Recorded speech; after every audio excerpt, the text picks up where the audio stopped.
కానీ అతను చదువుకున్న కాలేజీ కానీ అన్నీ బాగా తెలిసినయే, తెలియందేం కాదు. సార్ చాలా విషయాలు ఉన్నాయి సార్, మాట్లాడదాం. ఒకసారి సాహెబ్ గారు అలాగే సుజాత గారితో కూడా మాట్లాడిన తర్వాత మళ్ళీ వస్తాను. సాహెబ్ గారు ఏం చెప్తారు సార్? ఈ తులసిబాబు అరాచకాలు ఒకటి రెండు కాదు కదా. అంటే అంతకుముందు జే ట్యాక్స్ పేరు గురించి మనం ఎన్నో డిబేట్లో మాట్లాడాం, కానీ ఇలా వీధి రౌడీలా ప్రవర్తించిన ఈ వ్యక్తి కూడా టీ ట్యాక్స్లు వసూలు చేయడం అంటే తులసిబాబు ట్యాక్స్ అన్నట్టు. ఇంకా ఇవ్వకపోతే బెదిరిస్తారు, లేకపోతే ఇంకా అంతకు మించి ఏదైనా సరే దౌర్జన్యాలకు పాల్పడే అన్ని చేశారు. ఇవాళ రిమాండ్ ఖైదీగా ఉన్నారు కాబట్టి చాలా విషయాలు బయటకు వస్తూ ఉన్నాయి.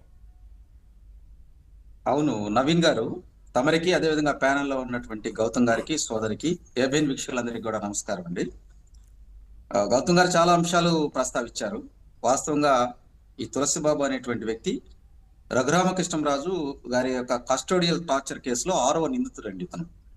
ఇతన్ని 8వ తారీఖు జనవరి 8వ తారీఖు ఇతన్ని ఒంగోలు విచారణకు పిలిస్తే ఒక 20 మంది తన బృందాన్ని వేసుకొని అక్కడ ఎస్పీ ఆఫీస్లో ఒక అలజడి సృష్టించాడు.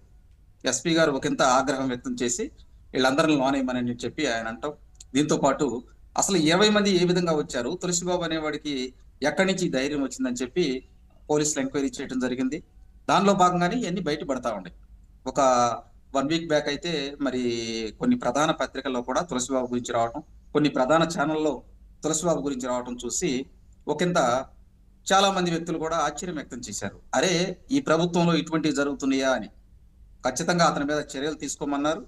ఆ ఆదేశానుసారమే అతన్ని కస్టడీలోకి తీసుకోవడం జరిగింది. అతను విచారించి కీలకమైనటువంటి విషయాలు, చాలా విషయాలు మాట్లాడారు.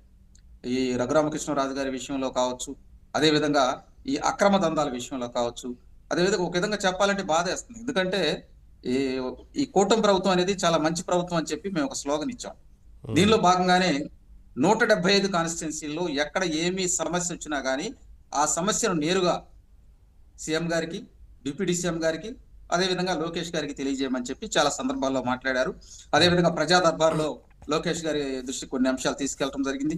అదేవిధంగా డిప్యూటీ సీఎం గారి దృష్టికి కొన్ని తీసుకెళ్లడం జరిగింది.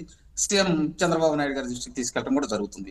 ఇక్కడ ప్రధానమైనటువంటి విషయం ఏంటంటే, గుడివాడలో ఇతను చేసినటువంటి దందాలు కొన్ని మిత్రులు గౌతమ్ గారు చెప్పారు. వాస్తవంగా దాని మీద కూడా ఎంక్వైరీ జరుగుతుంది. ఏదైతే ఇతను గుడివాడలో రాజేంద్ర నగర్ లో ఒక అపార్ట్మెంట్ తీసుకొని ఆ అపార్ట్మెంట్ లో దందాలు చేశారు, పక్క కాన్స్టిట్యున్సీలో ఉన్నటువంటి వాళ్ళని కూడా ఇబ్బందులకు గురి చేశారు, అదేవిధంగా కార్యకర్తల పేరు చెప్పి వసూలు చేశారనేది ఇతని మీద అభియోగాలు. వాస్తవంగా నేనేమంటానంటే, ఇటువంటి చర్యలు కూటమి ప్రభుత్వం యాక్సెప్ట్ చేయదండి. ఎవరినైనా కానీ తోట తీసిద్ది అంతే, దర్శాలు. దానికి ఉదాహరణ ఈ తులసిబాబు విషయంలో. తులసిబాబు వెనకాల ఎవరెవరు ఉన్నారు ఏంటి అనేది దర్యాప్తు జరుగుతుంది. దీంట్లో ఎవరు అతని వెనకాల ఉండా కానీ ఎవరిని విడిచిపెట్టే పని ఉండదు. దీంతో పాటు తులసిబాబుకు అసలు ఈ ఆర్థిక పరమైనటువంటి అంశాల్లో ఎవరు సహాయ సహకారాలు అందిస్తున్నారు, గతంలో ఎవరు ఇచ్చారు, ఇప్పుడు ఇతను చేస్తున్నటువంటి అరాచకాలకు ఎవరు ఊతమిస్తున్నారనే దాని మీద కూడా పోలీసులు ఒక 100 ప్రశ్నలు వేశారండి. ఆ ప్రశ్నలన్నీ అడిగేటప్పుడు నాకు తెలియదు, నాకు గుర్తు లేదని చెప్పి సమాధానాలు దాటేసినట్టు పోలీసు అధికారులు చెబుతున్నారు. మేమేమంటామంటే, కూటమి ప్రభుత్వంలో ఎవరైనా కానీ ఇటువంటి దందాలు చేసినా కానీ, ప్రజలకు ఇబ్బంది కలిగించినా కానీ, లేదు వసూళ్ల కార్యక్రమాలు చేసినా ఎవరిని ఉపేక్షించము. గతంలో కూడా కొంతమంది ఎమ్మెల్యేల మీద కొంతమంది కార్యకర్తలు ఫిర్యాదు చేస్తే చంద్రబాబు నాయుడు గారు వాళ్ళ మీద ఆగ్రహం వ్యక్తం చేశారు. మీరు చూసే ఉండేది ఓపెన్ గా. ఏదైతే ఈ యొక్క మన మద్యం టెండర్ల విషయంలో కావచ్చు, గతంలో ఇసుక రీచుల విషయంలో కావచ్చు, ఎవరైనా కానీ జోక్యం ఉన్నది అని తెలిస్తే వాళ్ళ మీద ఖచ్చితంగా యాక్షన్ తీసుకుంటున్నారు. మా ప్రభుత్వం ఒకటేనండి, కూటమి ప్రభుత్వం ఒకటే. ప్రజలకు మంచి పరిపాలన అందించాలి. ప్రజల చేత ప్రజల కొరకు ఎన్నుకోబడినటువంటి ప్రభుత్వాలు ప్రజలకు వాళ్ళ ఆలోచన విధానాన్ని బట్టి ముందరకెళ్లాలనేది మా ఉద్దేశం. కాబట్టి ఈ తులసిబాబే కాదండి, ఇటువంటి వ్యక్తుల్ని ఎవరిని కూడా మేము ఒక విధంగా ఆపాదించం. ఎందుకంటే ఈ తులసిబాబు అటువంటి వాడిని లోన్ వేసేసాము. గత ప్రభుత్వంతో ఇప్పుడు కంపేర్ చేసుకున్నప్పుడు ఇటువంటి తులసిబాబులు 100,000 మంది గత ప్రభుత్వంలో. నేను అది ఆ అంశాలు కూడా ప్రస్తావించదలుచుకోవట్లా.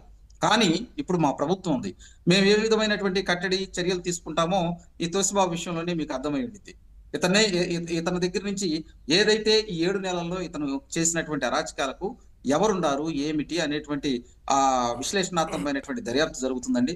దానిలో భాగంగానే అందరిని బయటకు తీస్తాం. సో ప్రధానంగా ఏంటంటే, కార్యకర్తలను కూడా ఇతను ఇబ్బంది పెట్టాడని, నామినేటెడ్ పోస్టులు ఇప్పిస్తానని డబ్బులు తీసుకున్నాడని ఇతని మీద ఆరోపణలు వస్తున్నాయి. ఈ ఆరోపణలన్నింటి మీద కూడా దీంతో పాటు గత ప్రభుత్వంలో దిశ పేరిట కొన్ని నిధులు వస్తే ఆ నిధులను డైవర్ట్ చేశారని, దాంతోపాటు సిఐడి బదిలీల విషయంలో కావచ్చు, అదేవిధంగా ఇతనే సెటిల్మెంట్లకు పిలిచి ఇతను సెటిల్ చేసేవాడు. దాని మీద పెద్ద దందాలు. దీంతో పాటు దుబాయ్లో ఉన్నటువంటి తన మిత్రులు కూడా కొంతమందిని ఇక్కడికి పిలిచి వాళ్ళతో పాటు కూడా దందాలు చేయించాడని చెప్పి ఈ ఆరోపణలు వస్తూ ఉన్నాయి. ప్రధానంగా ఏంటంటే రఘురామకృష్ణరాజు గారి కేసులో ఇతనితో పాటు ఇంకా నలుగురు ఉన్నారు. ఆ నలుగురు ఎవరు ఏందనే దాని మీద కూడా ఎంక్వైరీలు చేయడం జరుగుతుంది. అది ప్రశ్నించినప్పుడు అసలు నాకేం తెలియదు, నా దగ్గర ఫోన్ లేదు అన్ని చెప్పుకొస్తున్నాడంట.